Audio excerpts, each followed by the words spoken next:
Sendo por tudo e por todas as coisas. E você que crê, diga amém e aplauda o nome do Senhor.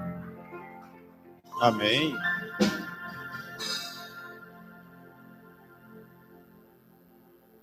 Pai do Senhor, igreja. Amém. Boa noite a todos. Deixa eu convidar vocês a abrirem as suas Bíblias no livro de Atos dos Apóstolos. Hoje é uma terça-feira que nós temos por título uma busca pelo Espírito Santo. Mas eu costumo dizer que busca pelo Espírito Santo não é para ser numa terça, a terça não é postulada como busca do Espírito Santo, mas a busca do Espírito Santo tem que ser algo cotidiano. Atos capítulo 19, e pelo fato de nós falarmos acerca do Espírito Santo, não tem referências maiores do que a do livro de Atos, aonde pode-se dizer que a gente, teologando, eu lembro que a gente conversava no seminário, a gente costumava dizer que o livro de Atos era para ser livro de Atos do Espírito Santo, e não Atos dos Apóstolos. Porque é onde se vê o maior manifestar do Espírito Santo, biblicamente falando. O Espírito Santo ele se manifesta de Gênesis, Apocalipse, em todos os livros, mas o livro que tem a maior centralização, a maior concentração de ação do Espírito Santo, está nesse livro aí, Atos dos Apóstolos. Amém? Você já achou? Atos capítulo 19, a partir do versículo 1, diz o seguinte, vamos ler? E sucedeu que, enquanto Apolo estava em Corinto, Paulo, tendo passado todas as regiões superiores, chegou a Éfeso. E achando ali alguns discípulos, disse-lhes: recebestes vós já o Espírito Santo quando crestes? E eles responderam: nós nem ainda ouvimos que haja o Espírito Santo. Certamente João batizou com o batismo do arrependimento, dizendo ao povo que cresce no que após ele, João batizou com o batismo do arrependimento, dizendo ao povo que cresce no que após ele havia de vir, isto é, em Jesus Cristo. E os que ouviram línguas e profetizavam. E estes eram ao todo uns 12 varões. E entrando na sinagoga, falou ousadamente por um espaço de 3 meses e disputava e persuadia-os acerca do reino de Deus. Amém? Pode ser. Acerca do Espírito Santo, me fez lembrar agora que houve uma ministração feita por mim, uma palavra que foi trazida por mim, eu acredito que aqui na sede, falar acerca dos selos do Espírito Santo, aonde o Espírito Santo ele nos dá vários selos, selo da promessa, selo de salvação, um selo de revestimento, um selo de consolo, e isso que nós chamamos de selo são a ação do Espírito Santo na nossa vida. E o interessante é que o texto que foi lido diz que Paulo ele encontra alguns discípulos, ele já encontra crentes. E quando ele fala discípulo, é porque eram pessoas que já estavam empenhadas na obra de Deus. Eram pessoas que já pregavam, eram pessoas que já trabalhavam, era pessoas que já tinham no coração aquele desejo de passar adiante aquilo que receberam. Como a palavra diz, aquilo que eu recebi eu vos dou. E eu acredito que todos que já são convertidos e que já têm um bom tempo com essa decisão, e eu vou falar de mim, eu lembro que quando eu aceitei esse Deus maravilhoso, quando eu aceitei Jesus sobre a minha vida, recebi o sangue dele para lavar todo o pecado que outrora eu estava inundado naquilo, eu sei que quando eu passei a acreditar em mim, nasceu um desejo tão grande que todo mundo que eu vi, eu queria que também tivesse aquela mesma alegria que eu recebi naquele momento. Que passasse a conhecer esse Deus que eu passei a conhecer. A Bíblia descreve até esse sentimento como sendo o primeiro amor, que é um amor tão grande, é um amor assim tão contundente, que você não consegue se calar. Você fala de Jesus no trabalho, você fala de Jesus em todo canto, todo mundo olha para você, você está ali com a Bíblia na mão, o teu linguajar muda, e isso gera uma influência, sim ou não? Então, quando Paulo ele chega nessa região, que a palavra diz que ele encontrou alguns discípulos, e pelo fato dele usar esse termo discípulo, é porque já eram pessoas que já estavam engajadas, já estavam buscando, já estavam trabalhando, já estavam pregando, estavam propagando o reino de Deus na terra, o reino de Cristo na terra.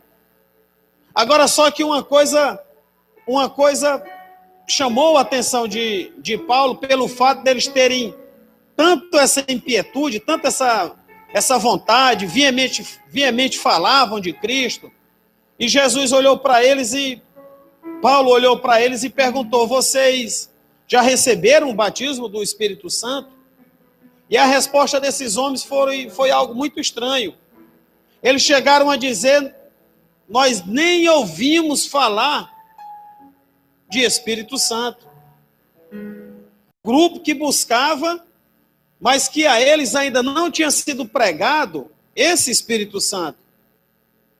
A ação desse Espírito Santo, o revestimento que esse Espírito Santo nos traz, essa força que o Espírito Santo nos dá. Você, quando é usado em cura, você, quando profetiza, você, quando fala em línguas, você quando é usado por Deus, o mecanismo condutor é o Espírito Santo. Ele é que faz esse elo de ligação, você com Deus. Os fios que ligam Deus a você é o Espírito Santo. Eu estava conversando com as meninas lá em cima no estúdio, aí eu disse, nós somos corpo, alma e espírito. Essa é a chamada de trindade humana. E Deus, ele é Pai, ele é Filho e é Espírito Santo. Nós chamamos isso de trindade de Deus. E tanto na trindade humana como nessa trindade, Santa Trindade, existe um fator semelhante que é o Espírito. Espírito Santo e o Espírito do homem. E é esse Espírito, é esse elemento Espírito que nos liga diretamente a Deus. Esses fios foram quebrados lá no Éden pela desobediência de Adão. É que houve essa ruptura. É que, consequentemente, por conta do pecado, entrou a morte. Então, até aquele momento, o homem ele era eterno. Nós somos feitura em semelhança de Deus, e nós somos imagem e semelhança, como diz lá em Romanos, de um Deus incorruptível, de um Deus eterno. E o homem foi feito justamente para não morrer, porque nós somos eternos. E a obra das mãos de Deus não foi feita para destruição. Mas só que, infelizmente, por conta do pecado, a nossa matéria morre. Mas o Espírito permanece. Eu cheguei a falar que por conta desse elo, que é o Espírito, eu não consigo aceitar e nem entender, e até hoje os ateus que já passaram pela minha vida, como amigo, ou como professor, ou como qualquer outra coisa, que se identificaram como ateu, até hoje eles não conseguiram me provar que eles mesmos são ateus. Teve um que olhou para mim e me prove que Deus existe. Eu digo, não sou obrigado a lhe provar que Deus existe. Agora eu gostaria muito que você conseguisse me provar que ele não existe. É muito simples você dizer para mim e me pedir que eu lhe prove que Deus existe. Mas só que eu vou fazer o contrário. Eu não quero te provar que ele existe. Eu quero que você me prove que ele não existe. Em uma dessas conversas eu costumo dizer que não existe ateu, porque esse elemento chamado espírito, que está na gente, o espírito do homem, ele nos liga diretamente ao Espírito de Deus, e como por consequência do pecado esse elo de ligação, de ligamento, ele foi quebrado, e daí vem a palavra também religião, que significa religar. E o que é religar? Alguma coisa que foi rompida, alguma coisa que foi quebrado. E é esse espírito que precisa religar.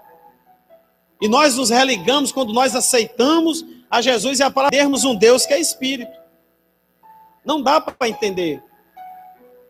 E Jesus ainda afirmou, eu vou, mas eu vos enviarei o Consolador. É o Espírito. E eu, em uma dessas conversas, eu disse, meu querido, não tem como você ser ateu. Eu entendo você me dizer que não acredita no Deus que eu acredito. Aí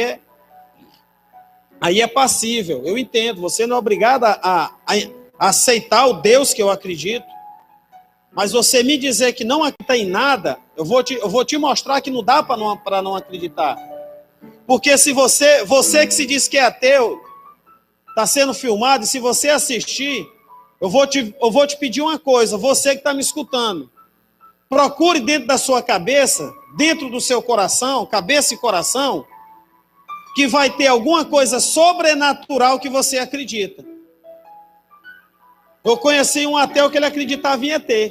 Eu digo, tá aí, para que coisa mais sobrenatural do que ET? Digo, meu amado, esse espírito, ele geme, porque ele quer se religar ao Criador. Então, nós somos fadados a procurar uma ligação. Aí você acaba se envolvendo com diversas religiões, porque o teu espírito é que te conduz a isso. Acaba se mete com macumba, se mete com espiritismo, vai para a igreja católica, vem para cá, para o evangelho. Ele vai para diversas situações, porque é o espírito que chama ele para isso. É o espírito que chama. Você pode até não acreditar em nada, mas sei lá, tu passa a noite acordado olhando para o céu, olhando para a estrela cair, porque acredita que é OVNI. Ou então você vai abrir a boca e diz, o meu Deus é o meu dinheiro. Então pronto, se o dinheiro gera uma influência em você, sobrenatural, a ponto de você dizer que o teu Deus é o teu dinheiro, então existe uma entidade chamada Mamon. Eu sei que a um dos que eu disse isso, até hoje ele está martelando. Para conseguir me dizer que dentro da cabeça dele ele achou alguma coisa que não é sobrenatural. E é esse sobrenatural, é essa busca que nós devemos fazer e nós fazemos, que se nós não tivermos um direcionamento e não entendermos o que é que nós buscamos, a gente acaba se envolvendo com porcaria. Eu já me envolvi com muita porcaria no mundo. Eu estou falando de nível espiritual mesmo, a nível de religião, a nível de seita, a nível de uma série de coisas. Porque o espírito humano puxa para isso. O Espírito de Deus, o Espírito Santo, ele chama. E a palavra ainda diz, ele geme. O Espírito Santo, ele geme. E ele geme de ciúmes. E o que é ciúme? Quando é que você sente ciúme? Quando você se sente traído. E por que é que eu sinto ciúmes? Porque eu tenho alguém na minha vida que eu quero só para mim. Eu não quero dividir com ninguém.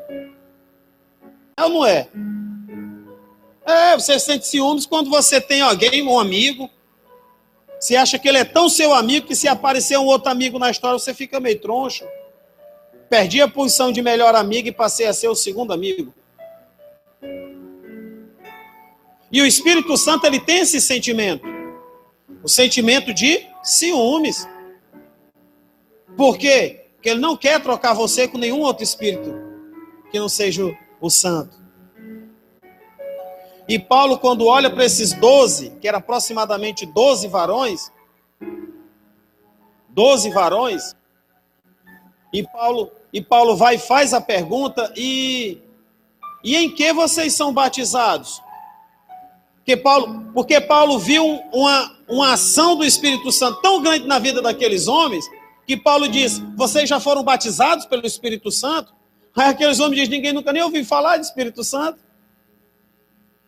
A gente só escutou falar de Jesus. E o interessante é que só o falar em Jesus, para eles já era tão suficiente, Jesus é tão suficiente para a gente, que aqueles homens já faziam maravilhas. Já eram intrépidos. E Paulo pergunta, já foram batizados pelo Espírito Santo? Não. Ninguém nunca nem ouviu falar de Espírito Santo. E em que foi que vocês foram batizados? Eu imagino Paulo atônito. E em que foi que vocês foram batizados? No batismo de João.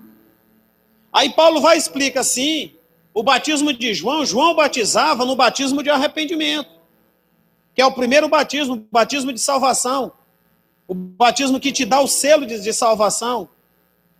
Tendo ouvido o evangelho e tendo nele crido, foste selado com o Espírito Santo da promessa. E qual é a principal promessa? Promessa de salvação. Aí Paulo vai, e nesse diálogo a palavra diz que, o verso 5 diz, e os que ouviram foram batizados em nome do Senhor Jesus, quando ele está falando de que João estava pregando acerca do batismo nas águas, que ficou conhecido popularmente naquele período como o batismo de João. Porque João foi o precursor, foi o primeiro a pregar um batismo nas águas, a pregar um batismo de remissão de pecados. Aí o verso 7 diz que estes eram ao todo 12 varões. E Paulo, impondo as mãos, eles foram batizados com o Espírito Santo. E falavam línguas e profetizavam. E eu gostaria que você entendesse e buscasse um pouco mais disso. Porque Deus não tem como conceder algo na minha vida se eu não buscar por isso. Não tem como você ser cheio do Espírito Santo, não tem como você ser batizado do Espírito Santo se você não busca.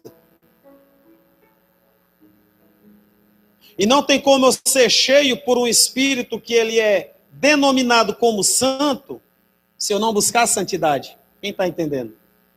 Eu não posso estar numa situação diferente de uma situação que não seja santa. Eu não posso ser cheio por um Espírito que ele diz que é santo, se o meu estado ainda for pecaminoso. Eu não posso ser cheio por um Espírito, se no meu coração ainda há pecado. Eu não posso ser cheio por um Espírito que é santo, se a minha mente ainda é pecaminosa. Agora, uma coisa eu sei, esse preenchimento, você já foi selado, você quando aceitou a Jesus, quando se converteu, quando tomou uma decisão racional e disse, eu aceito esse Cristo, esse Jesus, no dia que você fez isso, a palavra diz que você foi selado com esse Espírito, ou seja, ele passou a ter você como posse, e é por isso que ele tem ciúme, que ele quer você só para ele. Agora, só que ele não quer só habitar, ele quer preencher. Imagina quando você casa, assim que você casa, você consegue a sua casa, qual é a intenção? É você começar a preparar aquela casa para você do jeitinho que você queria.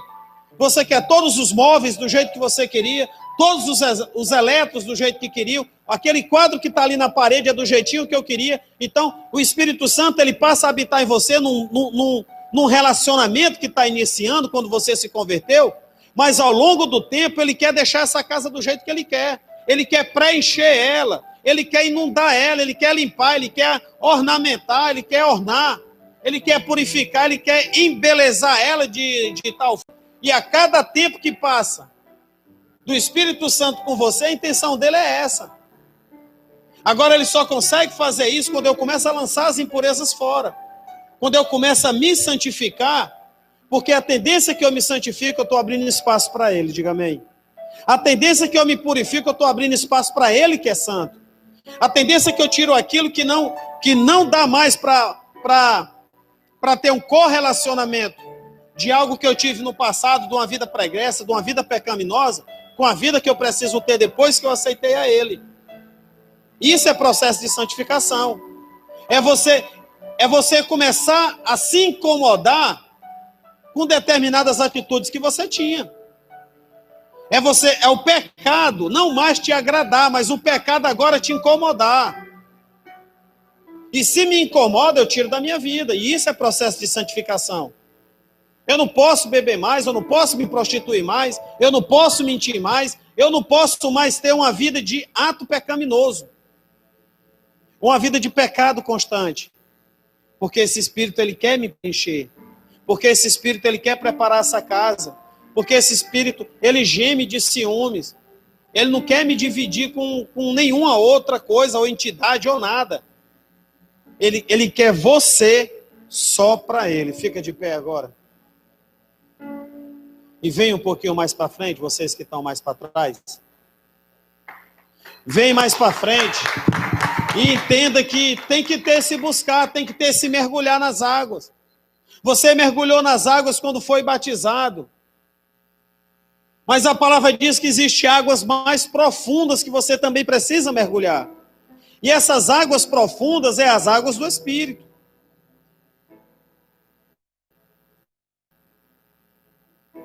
Deixa o Consolador te preencher nessa noite, te encher.